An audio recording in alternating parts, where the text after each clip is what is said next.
What if a name from the past could redefine what a modern performance coupe should be today? The 2027 Honda Prelude is back, but this time it is not chasing nostalgia, it is rewriting expectations.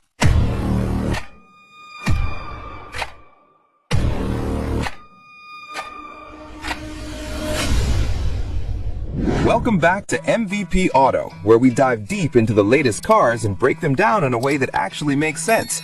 Today we're looking at something truly special, the return of the Honda Prelude, a name that carries history but now comes with a completely new purpose.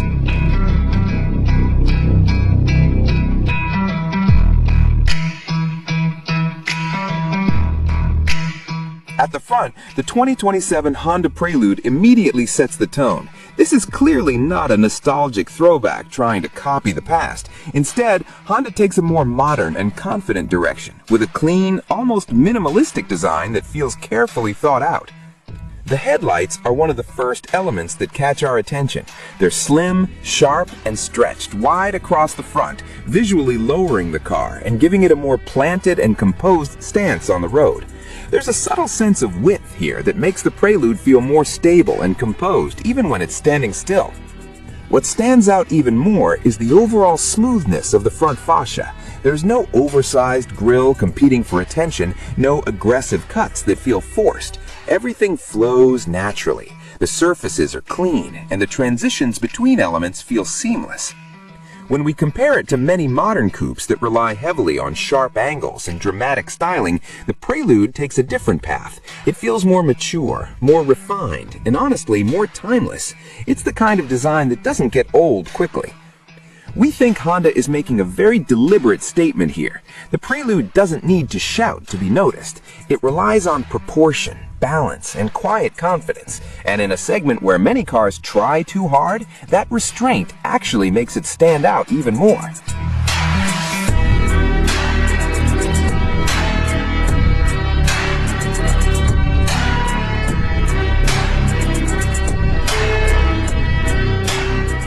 As we move to the rear, that same philosophy continues, and in some ways it becomes even more impressive.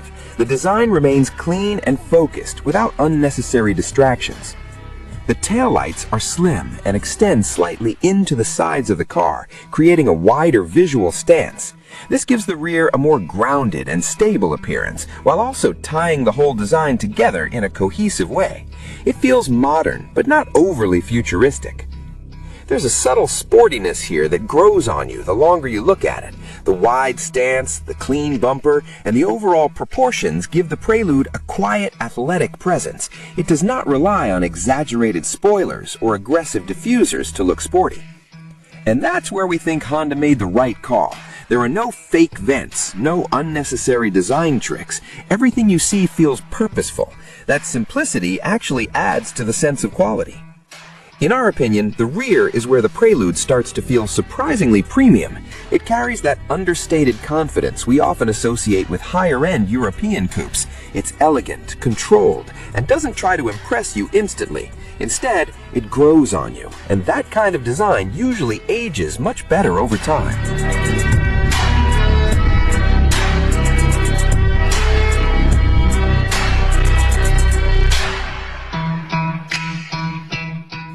Step inside and the story continues. The interior of the 2027 Prelude feels very much in line with Honda's latest design language, but with a slightly more driver-focused layout.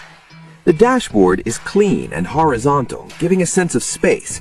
The materials feel well thought out, with a mix of soft-touch surfaces and subtle metallic accents. What stands out to us is the seating position. It feels low and connected, like a proper coupe should. At the same time, visibility is still practical enough for daily driving, which is something many sporty coupes struggle with. We also notice that Honda has avoided overcomplicating things. The layout is intuitive, and everything feels like it's placed exactly where you expect it to be.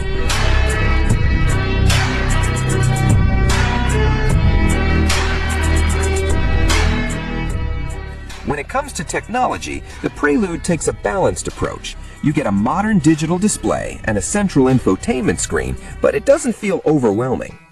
Honda's interface is known for being user-friendly, and from what we see, that philosophy continues here.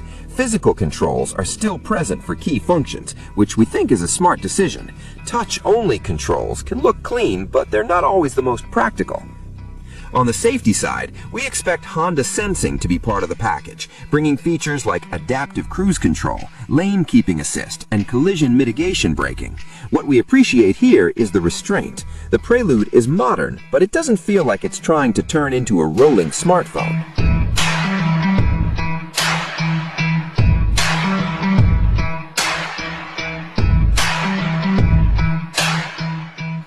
Now let's talk about performance, because this is where things get really interesting.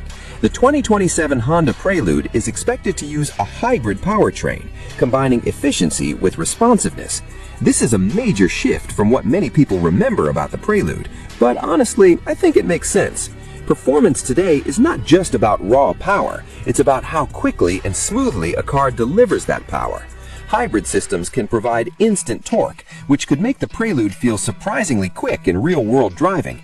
At the same time, fuel efficiency becomes a real advantage. The big question is character.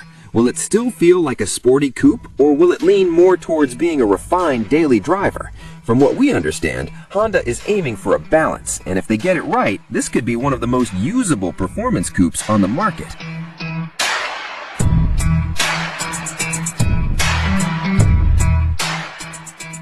As of now, Honda has not officially confirmed the final pricing for the 2027 Prelude. However, based on its positioning and expected features, we can reasonably expect it to start somewhere in the range of $30,000 to $40,000 US. If that estimate holds true, the Prelude could sit in a very interesting spot.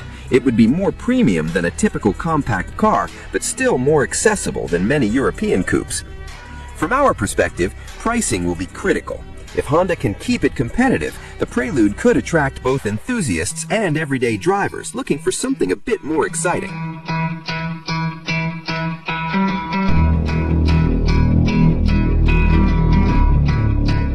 Let's compare it with a key competitor, the Toyota GR86.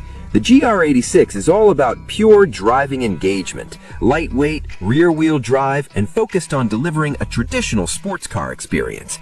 The Prelude, on the other hand, seems to be taking a different path. With a hybrid setup and likely front-wheel drive-based architecture, it's not trying to replicate that raw mechanical feel. Instead, Honda appears to be targeting a broader audience, people who want a sporty design and enjoyable performance, but also need comfort, efficiency, and daily usability. We think this is less about beating the GR86 and more about offering an alternative. If you want something raw, you go for the GR86. If you want something more refined and versatile, the Prelude might make more sense.